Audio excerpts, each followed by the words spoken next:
What's up guys, Smith here, back again with another live recorded play on the Nasdaq. And oh boy, this was a bad one. This was the first time I made a mistake like this. But before I'm gonna talk about the mistake, let's quickly talk about how I felt about this trade when I placed it.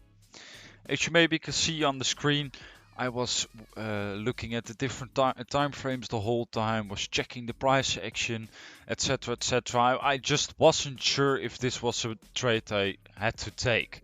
So when you're unsure and uncomfortable when placing a trade, that's most of the times a sign you maybe don't want to play this one. I almost cancelled the trade as well, right before my stop loss got hit. And the way my stop loss got hit was where the where the big mistake was made, because I placed the trade right before Trump was gonna speak, and I never had something like this. I'm always updated on when there's news, how late there's news, etc. But I just forgot. I didn't remember Trump was gonna speak, and as you can see on the screen in just a moment, it was a quick stop loss. It wasn't even a second. It just took out all the liquidity on the highs that was left open. Now you know how I felt about the trade in the moment and the mistake that was made.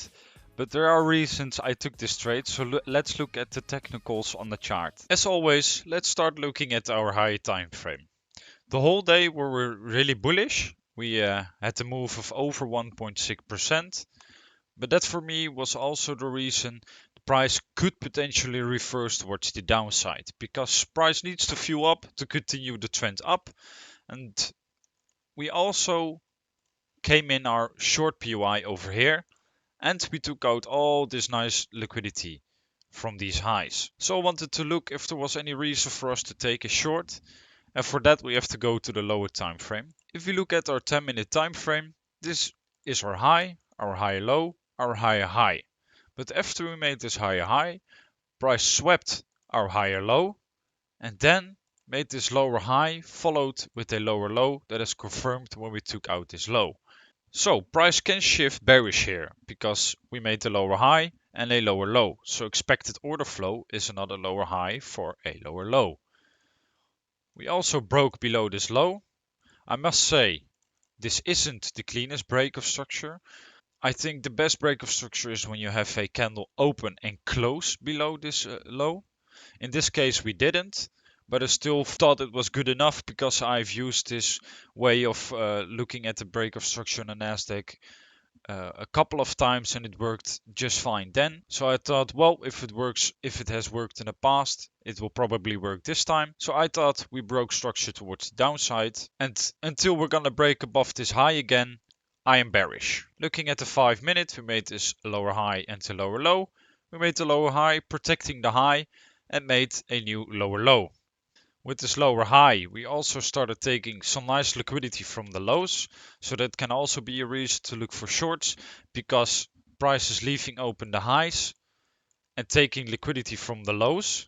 So that can indicate for us, okay, price needs to fuel up before taking the liquidity on the highs again. After price made this lower high and this lower low, I was looking at the lower time frames for a continuation towards this liquidity or this liquidity. We had this equals over here, but I wasn't too worried about them because we can leave this open until price has taken enough liquidity from the lows.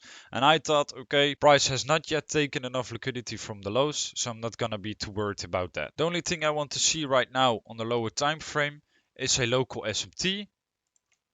We had one over here, and I want to see price take out this low. We also have this nice bullish gap to inverse for us for the entry. So my plan was, if price breaks below this fair value gap and takes out this low, I'm gonna put my entry in there and price is gonna target the lows. Okay, we break below this gap.